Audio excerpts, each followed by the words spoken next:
खबर खास में आज हम बात करेंगे नोएडा में एक पार्क में नमाज पढ़ने पर दिए गए फरमान की।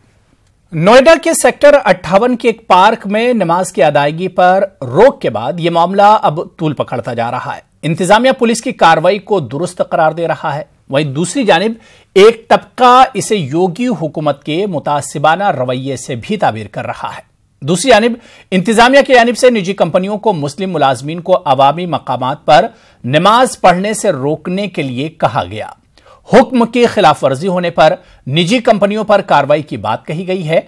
ऐसे में कौमी अक़लियती कमीशन ने यूपी के डीजीपी को नोटिस जारी करते हुए इस नोटिस की हैसियत पर भी सवाल उठाया है। यह पूरा मामला क्या है, सबसे पहले यह रिपोर्ट देखिए। बंगाली तो यहाँ जो आप नमाज पढ़वा रहे हो, यहाँ की कोई परमिशन है आपके पास या कैसे? परमिशन दिखाना भी है। हाँ, साथ में ले रखे हैं। 6 साल से हो गई है नमाज। नोएडा अथॉरिटी की जमीन है, नोएडा अथॉरिटी को लिख के दिया गया है। ये वीडियो सेक्टर 58 के उस पार्क का है जिसमें नमाज जुमा के बाद पार्क में नमाज अदा करने की मुखालिफत कर रहे शख्स से नमाजी बहस कर रहे हैं। आप कौन है? मैं तो मनोज शर्मा हूँ। हाँ। मैं यहीं हूँ। नहीं, नहीं आप मनोज शर्मा हैं। हाँ। यही हैं। आप किस पोस्ट पे हैं? आप अपना भी तो बताइए। नहीं, मैं तो यहाँ देख रहा हूँ ना कि आप नमाज पढ़वा रहे हैं। धीरे धीरे हम नहीं पढ़वा रहे हैं, पब्लिक पढ़ रही है। कुछ कोई ना कोई नहीं, कैसे आपको किसी ने परमिशन दी होगी? परमिशन दिखाओ आप। कह रहे हैं कि नोएडा थाने में क्या परमिशन है कि नमाज पढ़े? शुक्रवार पढ़वाते हो या रोज पढ़वाते हो? शुक्रवार को। अब धीरे धीरे करके आप यहाँ मस्जिद बनवा दो। कीजिए तो हमने इंतजामिया के मुताबिक पुलिस ने सुप्रीम कोर्ट के अहकामात पर अमल किया है, लेकिन उस पार्क में नमाज अदा कर रहे लोग इंतजामिया की कार्रवाई को मुतासिबाना रवैये से ताबीर कर रहे हैं। किसी भी पब्लिक प्लेस पर किसी भी रिलीजियस एक्टिविटी के लिए डिस्ट्रिक्ट कलेक्टर मजिस्ट्रेट से परमिशन लेनी पड़ेगी और इसको स्ट्रिक्टली फॉलो करना है। सभी जगह स्ट्रिक्टली फॉलो होता है। यहाँ पे भी यदि कोई नई गतिविधि होनी थी तो परमिशन लेनी थी। यदि परमिशन नहीं लिया है तो गतिविधि परमिटेड नहीं है। और हम लोगों को करीब वहाँ पे 20 लोग उपस्थित थे और सब लोग कहे कि सर हाथ जोड़ के कहने लगे, सर आप हमको नमाज इतने 6-7 साल से हो रही है तो कम से कम जुम्मे की नमाज जो आधे घंटे का लंच होता है उसमें जो है हमें जो है लंच के दौरान ही नमाज भी पढ़ना होता है। तो कम से कम आधे घंटे का जो 6-7 साल से कोई परेशानी नहीं हुई तो आप हमें नमाज पढ़ने दिया करें। हमने आज तक कोई पार्क कब्जा नहीं किया और सपा की गवर्नमेंट भी 5 साल रही। इससे पहले बीएसपी की गवर्नमेंट थी, कभी कोई पार्क कब्जा नहीं हुआ। सिर्फ आधे घंटे लिए लोग आते हैं और चटाई पे बैठ के जो है नमाज पढ़ लेते हैं, फिर चले जाते हैं। इसी में इनको परेशानी हो गई है कि नहीं, पार्कों में नमाज नहीं होगी। ये पब्लिक प्लेस। ये तनाज़ा अब सियासी रंग इख्तियार करता जा रहा है। उलमा के मुताबिक इंतजामिया आईने हिंद से मिली मजहबी आज़ादी की खिलाफ वर्जी कर रहा है, तो वहीं बीजेपी लीडर व मरकजी वजीर गिरिराज सिंह इंतजामिया की कार्रवाई को दुरुस्त करार दे रहे हैं। नोएडा में जो नमाज पढ़ने पर वहाँ के एडमिनिस्ट्रेशन ने एक पार्क में जो रोक लगाई है, उस सिलसिले में हम ये समझते हैं कि काफ़ी अफसोसनाक कदम है और वहाँ के एडमिनिस्ट्रेशन को keeping in mind the law and order situation and the religious freedom guaranteed by the constitution of our country to every citizen, ये दोनों पॉइंट सामने रख करके वहाँ के एडमिनिस्ट्रेशन को अपने इस फैसले को रिकंसिडर करना चाहिए। ये हकीकत है। माहौल खराब करने के लिए तो लोग कुछ भी करते हैं। कानून को तोड़ना माहौल को खराब करना। अगर शासन ने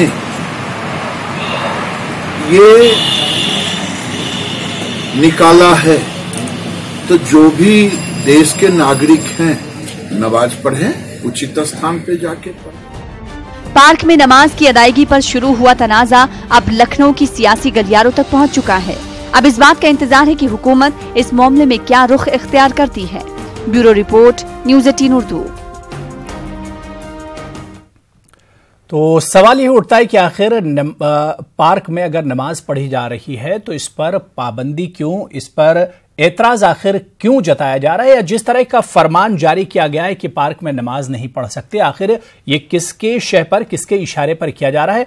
इन तमाम इश्यूज को हम समझने की कोशिश करेंगे। 3 खास मेहमान हमारे साथ जुड़े हुए हैं। संजीव मिश्रा हैं जो कि स्पोक्स पर्सन हैं, तर्जुमान हैं बीजेपी के, हमारे साथ जुड़े हुए हैं। जितेंद्र वर्मा साहब तर्जुमान हैं समाजवादी पार्टी के, और इनके अलावा मौलाना खालिद रशीद फिरंगी महली साहब जो कि आलिम दीन हैं, all India Muslim personal law board के रुकन हैं, मेंबर हैं, वो भी हमारे साथ इस इशू पर बातचीत करने के लिए जुड़े हुए हैं। अपने तमाम मेहमानों का हम बहुत इस्तकबाल करते हैं। संजीव मिश्रा जी, आपसे ही शुरुआत करना चाहेंगे कि आखिर नमाज से पर पाबंदी आखिर क्यों, नमाज पर क्यों अब सवाल उठाया जा रहा है?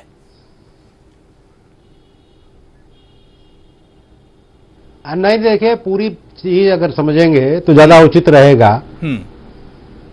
पार्क में सेक्टर 58 के जिस पार्क की बात हो रही है जी, उस पार्क के आसपास चूंकि कंपनियों के ऑफिस हैं और शुरुआत में कुछ कंपनियों के लोगों ने वहां पर नमाज अदायगी शुरू की जी, लेकिन उनकी संख्या बढ़ती गई और लोगों ने जब एतराज किया तो उन्होंने परमिशन मांगी। आज प्रशासन ने अगर परमिशन वहां नहीं दी, क्योंकि सुप्रीम कोर्ट का आदेश है कि सार्वजनिक स्थानों पर इस तरीके किसी तरीके का इंक्रोचमेंट नहीं होना चाहिए, और वहां पर लोगों की आपत्ति थी, तो मुझे नहीं समझ में आता कि आखिर इसमें कोई किसी तरीके का विरोध करने या बवाल करने की जरूरत नहीं है। उचित स्थान पर अगर ये काम किया जाता तो मुझे नहीं लगता किसी को भी आपत्ति होती।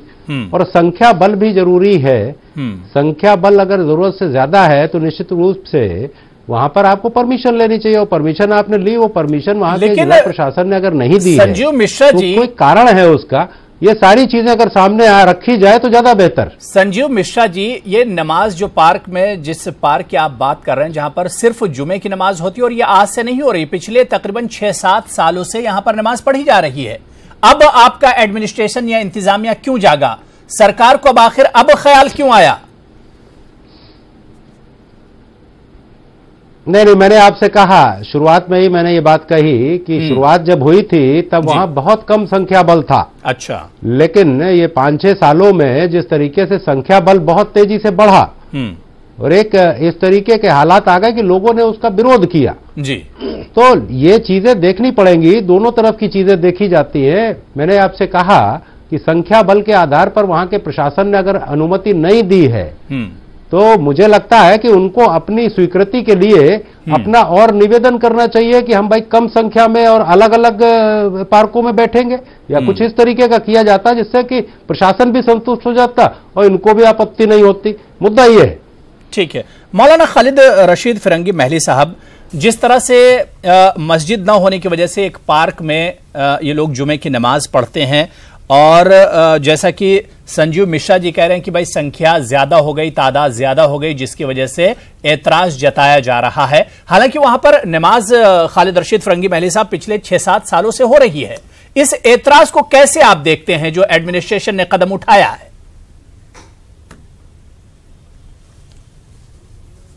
दो बातें। पहली बात तो यह है कि जिस तरीके से निजी कंपनियों को फरमान जारी किए गए हैं, इससे मुसलमानों को इस बात का अंदेशा है कि आगे उनको खुदा नखास्ता नौकरियां मिलने में और ज्यादा दुश्वारियां पेश आने वाली हैं। ऐसे ही मुसलमानों के पास नौकरियां कम हैं, और इस तरीके के अनकॉन्स्टिट्यूशनल फरमान के जरिए से और भी दिक्कतें पेश आएंगी। जहां तक नमाज का सवाल है, तो पार्क, जैसे कि आप लोगों ने कहा कि सार्वजनिक जगह है, तो मुसलमान भी इस मुल्क का बाइज्जत शहरी है, तो सार्वजनिक जगह पर उसका भी इख्तियार है। वहां पे सिर्फ चंद मिनटों के लिए, वो भी सिर्फ जुमे के दिन लोग नमाज पढ़ते हैं, और उसकी वजह यह है कि उस एरिया में कोई मस्जिद नहीं है। वरना तो आमतौर पर जुमे की नमाज या 5 वक्त की नमाज सभी लोग जानते हैं मस्जिद ही में अदा की जाती है। अब अगर वहां पे लोकल लोगों को, जिनका के ताल्लुक किसी पॉलिटिकल पार्टी से ना हो, अगर हमारे गैर मुस्लिमीन को किसी को भी इस पे एतराज है, तो एडमिनिस्ट्रेशन की जिम्मेदारी थी कि दोनों तरफ के लोगों को बैठाल करके इस मसले को एमिकेबली हल कर लेते, बजाय इसके कि इस तरीके से फरमान जारी किए जाए। जितेंद्र वर्मा जी, पिछले 6 सालों से जिस जगह पर नमाज पढ़ी जा रही थी, अब अचानक सरकार जागी है, एडमिनिस्ट्रेशन अब अचानक जागा है, क्योंकि आप लोगों की भी सरकार, समाजवादी पार्टी की भी सरकार रही और उस पर कोई एतराज नहीं हुआ। लेकिन अब अचानक एतराज जताया जाता है कि पब्लिक प्लेस है, यहां पर नमाज नहीं पढ़ सकते हैं। कैसे इस कदम को आप लोग देखते हैं? देखिए, पूजा और नमाज अपने अपने धर्म में सभी का स्वतंत्र अधिकार है, संविधान में भी अधिकार दिया गया है। तो समाजवादी पार्टी ऐसा नहीं समझती कि किसी की पूजा से किसी को दिक्कत होनी चाहिए या किसी की नमाज से किसी को दिक्कत होनी चाहिए। दरअसल मसला नमाज या पूजा का नहीं है, दरअसल मसला ये है कि भाजपा विकास के मुद्दों से ध्यान भटकाने के लिए प्रशासन का दुरुपयोग करके ऐसे क्रियाकलाप लगातार कर रही है। बुलंदशहर का भी वही मामला एक हुआ था। तो दरअसल दो समुदायों में उन्माद भड़के, किसी तरह से दो लोगों के बीच नफरत की खाई को लंबा किया जाए, कुछ ऐसे क्रियाकलाप किए जाए। हमें नहीं लगता किसी की पूजा से या किसी की नमाज से या वहां पर कोई ऐसी गतिविधि हो रही थी जिसको आईबी को सूचना मिल गई थी या इंटेलिजेंस को सूचना मिल गई थी। तो मैं समझता हूं कि यह वाहियात फैसला है और समझता हूं कि मुद्दों से ध्यान भटकाने वाला फैसला है। यह विकास की बात करना उत्तर प्रदेश में तो अब बहुत दूर की बात है। यानी कि आप जिस काम के लिए चुने गए, आप इसके लिए नहीं चुने गए कि कहां पूजा हो रही है और कहां नमाज हो रही है, उसकी निगरानी के लिए आप नहीं चुने गए। ये धर्म में स्वतंत्र अधिकार दिया गया, चाहे मुस्लिम भाई हो, चाहे हमारे हिंदू भाई हो या किसी अन्य रिलीजन्स के व्यक्ति लोग। तो मैं समझता हूं भाजपा को विकास के मुद्दे को याद रखना चाहिए, जिन मुद्दों पर जनता ने उन्हें बहुमत में सरकार दिया है। दरअसल 325 सीटें आपको दी हैं, तो इन सब कामों के लिए नहीं दिए कि आप कहां पूजा पाठ बंद करोगे, कहां आप नमाज बंद करोगे। आपको जिन कामों के लिए चुना गया जी। संजीव मिश्रा, क्या वाकई में सच्चाई यही है? ये लोग दरअसल ऐसा इसलिए कर रहे हैं जिससे देश की मीडिया का ध्यान भटके, आपकी सरकार, आपका एडमिनिस्ट्रेशन इस तरह के कदम उठाता रहता है। क्या सच्चाई यही है? नहीं, देखिए, अब समाजवादी पार्टी से और क्या अपेक्षा आप रखेंगे? ये तो चूंकि हिंदू मुस्लिम करने में सबसे पहले अव्वल है और इनको तो लग रहा जैसे इनका वोट बैंक के ऊपर खतरा हुआ जा रहा। तो सोच इनकी गलत है, सोच इनकी खराब है। वहां जिला प्रशासन का मामला है। जिला प्रशासन को आप आवेदन करते हैं कि हम वहां पर नमाज अदा कर सकते हैं इतनी बड़ी संख्या में कि नहीं, और जिला प्रशासन अगर वहां पर नहीं करने देता है तो इसमें सरकार से क्या लेना देना। लेकिन समाजवादी पार्टी और क्षेत्रीय दलों का एक्चुअली में होता यही है कि सोच ही इस तरीके की हो जाती है कि वो केवल अपना उल्लू सीधा करना समझते हैं, अपने वोट बैंक को साधने की कोशिश करते हैं। को अच्छा हुआ कि समाजवादी के साथी ने ये नहीं कहा कि ये 2019 को देखते हुए ये निर्णय लिया जा रहा। हम तो सोच रहे थे जैसे इन्होंने बात शुरू की कि भारतीय जनता पार्टी ऐसा कर रही है, तो भारतीय जनता पार्टी में तो सोच रहा था ये कहेंगे कि 2019 के चुनाव को देखते हुए निर्णय ले लिया। लेकिन दुर्भाग्य है, एक्चुअली में विरोधी दलों को चाहिए कि केवल विरोध न करें बल्कि वहां पर प्रशासन और वहां के सिस्टम को देखते हुए उचित निर्णय और उचित बात रखें तो ज्यादा बेहतर है। आप लोगों का जो नारा है सबका साथ सबका विकास, वो तो एक तरह से नजर नहीं आता ना भाई। अब कांवड़िया निकलते हैं तो आपकी सरकार उन पर फूल निछावर करती है, फूल फेंकती है, और पार्क में अगर नमाज पढ़ी जाए तो उस पर एतराज जताया जाता है। ये तो सबका साथ सबका विकास नहीं है ना। नहीं, ये सबका साथ और सबका ही विकास है। जिन्होंने मुस्लिम महिलाओं का शोषण किस तरीके से रोका आपने वो भी देखा। मोदी जी के राज्य में जिस तरीके से मुस्लिम महिलाओं का शोषण रुका, मुस्लिम महिलाओं को उनका हक दिलाने का काम किया, और मुस्लिम और खासतौर से अल्पसंख्यक जो हमारे नौजवान साथी हैं उनके हक की अगर ईमानदारी से किसी ने लड़ाई लड़ी, यह तो समाजवादी पार्टी से आपको पूछना चाहिए, जिन्होंने 2012 के इलेक्शन में कहा था कि हम मुसलमानों को आरक्षण देंगे। 5 साल की सरकार में इन्होंने न मुसलमानों को आरक्षण दिया बल्कि मुसलमानों के साथ सबसे बड़ा अगर धोखा किया तो समाजवादी पार्टी ने किया। हमने तो सबका साथ और सबका विकास का नारा बुलंद रखते हुए मुस्लिम महिलाओं के साथ भी बहुत बड़ी बात की। जी मौलाना। नहीं, मुस्लिम ख्वातीन के सिलसिले में जो ये बातें फरमा रहे हैं, अगर जब सुप्रीम कोर्ट ने ऑलरेडी ट्रिपल तलाक इन वन सिटिंग को स्ट्रक डाउन कर दिया था जी, तो अब उसके माने ये है कि अगर कोई मर्द अपनी बीवी को इस तरीके से तलाक देता है तो वो इल्लीगल होगा। तो अब उसके बाद कानून की कोई जरूरत टेक्निकली नहीं थी। अगर मुस्लिम ख्वातीन के साथ ये हजरात कुछ भला करना चाहते हैं तो पाकाजा इसके कि पार्लियामेंट का इतना कीमती वक्त एक नॉन इश्यू पर खर्च किया जाता। जितने भी मुल्क में दंगे हुए या मॉब लिंचिंग में जितने भी मुस्लिम औरतें ख्वातीन बेवा हुई हैं उनको सरकारी नौकरियां देने का ऐलान होता तो वो मुस्लिम ख्वातीन के हक में होता। जहाँ तक नमाज या पूजा का ताल्लुक है, हम ये नहीं समझते हैं कि आज भी हमारे मुल्क के खुदा न खास्ता इतने खराब हालात हो गए हों कि मुसलमानों को अल्लाह की इबादत करने के लिए, नमाज पढ़ने के लिए किसी से परमिशन लेने की ज़रूरत हो, या हिंदू भाइयों को पूजा पाठ करने के लिए किसी से भी परमिशन लेने की ज़रूरत हो, क्योंकि यह हमारा और हिंदू भाइयों सभी शहरियों का बुनियादी हक है जो कि हमारे मुल्क के कॉन्स्टिट्यूशन और संविधान ने हम सबको दे रखा है। बिल्कुल। एक चीज और इसी में आपके ही बयान में खालिद रशीद साहब मैं और जोड़ना चाहूंगा, क्योंकि सुप्रीम कोर्ट ने कहा कि भाई मस्जिद को नमाज पढ़ने के लिए जरूरी नहीं है कि नमाज मस्जिद में ही पढ़ी जाए। अब बड़ा सवाल ये उठता है कि भाई पार्क में जहां पर नमाज पढ़ते हैं लोग, अगर मस्जिद वहां पर नहीं है, पार्क में नमाज पढ़ते हैं, वहां से भी रोका जा रहा है, तो आखिर मुसलमान अपनी इबादत करेंगे कहां?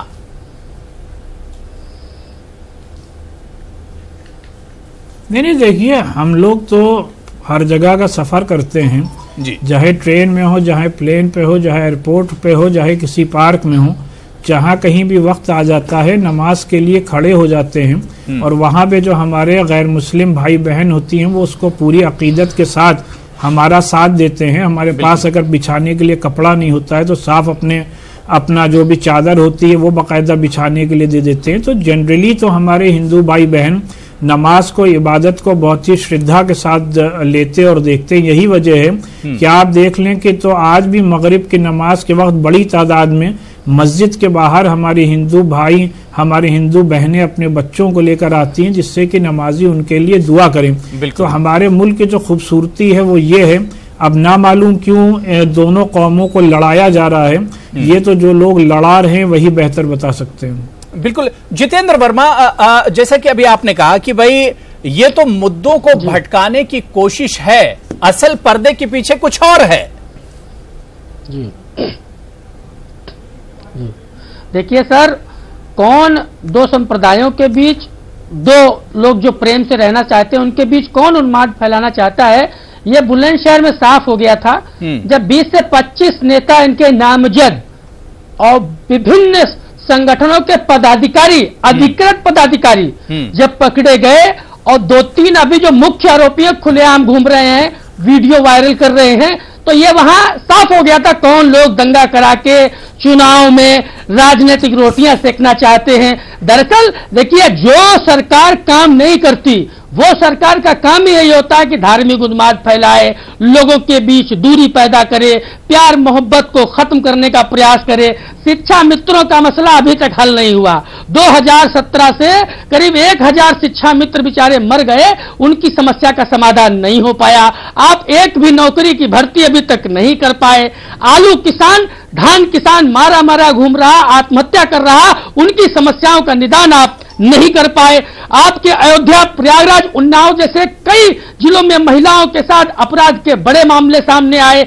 आपने नाम अयोध्या का बदला, प्रयागराज का बदला, 2 बहनों की हत्या वहां कर दी गई अयोध्या में गला काट के।